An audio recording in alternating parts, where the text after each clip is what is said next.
Man, what a weird day.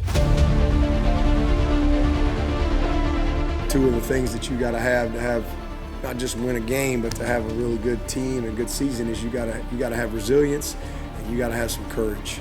You got to have some freaking courage. Give everything you got. Empty your damn tank. They went 5 straight scoring drives. 5 straight scoring drives, 27 unanswered points after that pick six. And my favorite part of the game, we had a 4.5-minute drive at the end to end the game.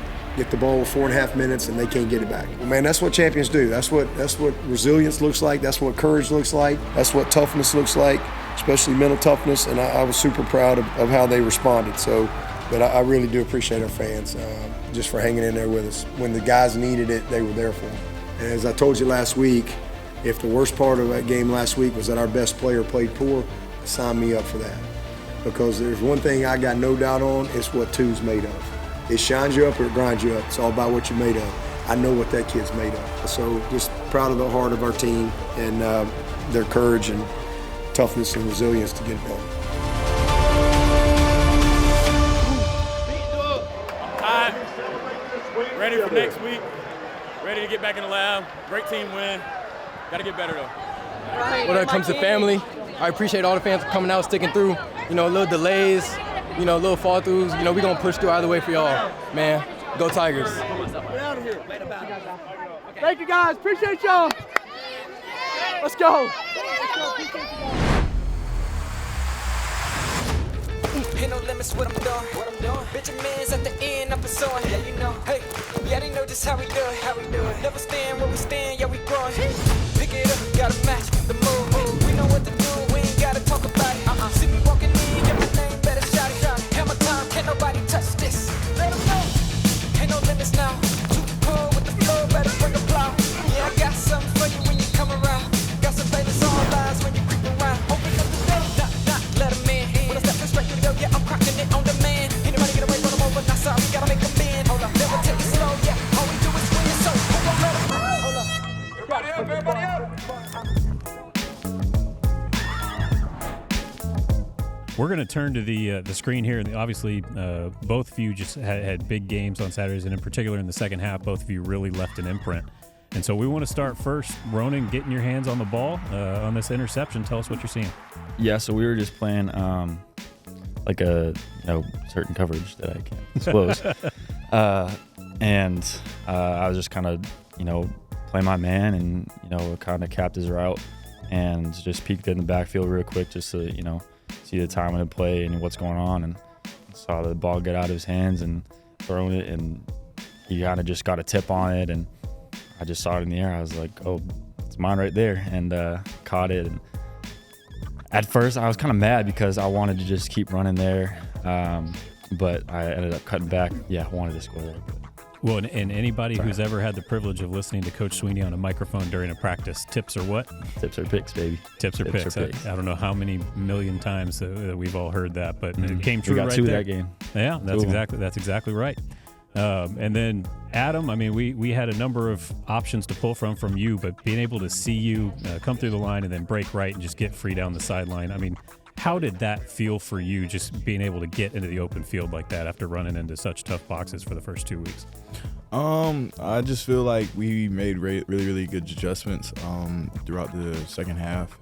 Coming back out, we saw that they were doing a certain type of stunt on the inside, so we started doing same side exchange handoffs for our schemes, running schemes, and it really just opened up the run game. So, once I got past the line of scrimmage, breaking it back, that's where you just go to work and, have an opportunity. I wish I would have stayed up and scored there, like Ronan said, but when we changed our scheme up a little bit in the second half, it really helped us out because we realized what they were doing was they were playing off me in the backfield, and it really kind of gave them some problems. So shout out to Coach Luke and Coach Spiller for making that adjustment in the second half. So we've got one more clip we want to go to, and Ronan, you got your hands on the ball on the interception earlier, but I know you're kicking yourself on this one. What happened here? I saw green grass, and you gotta keep your eye on the ball. Yeah, so I'm gonna definitely hit the drugs later for about 200 balls later. Read the play out, and we did a great job coveraging and forcing the throw by all the guys up front. They did a great job, and I just saw green grass and wanted to take it, but yeah, we're not gonna let that one happen again. I don't know if I've ever seen an angry somersault. That might be a first. That's what I was gonna say. He just kind of did a casual kickflip there after the play. I was like, wow, pretty athletic. Yeah, I don't know. It all just kind of happened really fast. Happened twice, like back to back. Yeah, I guess. Yeah, it really was close together. Well, there were a couple reactions from teammates and coaches post game that we want to get to, and we've got Coach Sweeney in the press conference first up. That quarterback had not thrown any interceptions, so to pick him off 3 times and really Ronan 4, that's why we moved him to DB. He forgot how to catch. So, it's 2 good weeks for Ronan. Shots fired from the head coach there. Yeah, I'll get him back on the jugs. We'll be there all afternoon. Well, and your quarterback got involved in it too. Definitely complimentary football at its finest. So it was really cool. I'm gonna be giving Ronan a hard time for dropping that one for about 3.5 years. Yeah, we're gonna get it.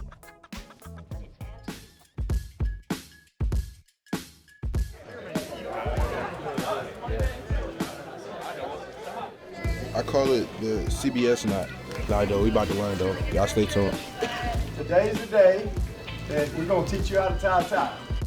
It's really important. You guys know you're suiting up on this game day on Saturday on the field, but we want to make sure you know how to suit up off the field, too. Tying a tie is not just about a fashion statement. It's a life story. It's something that you guys are going to need to know. Yeah, it's a double wins or not. I like those. Who tied up better, Chad? A school Chad. Get me Chad. I'm one of the instructors because, one thing I did before I even got to college, I learned how to tie a tie. I knew you were going to come trim on game day with a suit. I'm like, so I'm close. We're going to keep learning, though. Go through again. Do up. Go down, do up. Now take the fatty end. Bro, how you? Up and over top. Between. One more time. So you need this side long. All right, look. Here. That's long. Yeah.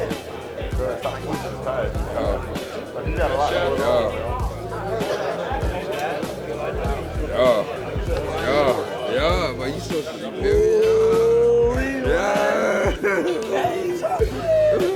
yeah, see, I got her little bro sometimes, like, you know what I'm saying? But he's straight though, I got my boy right. Okay, look at me. That's right. Yeah. There we go.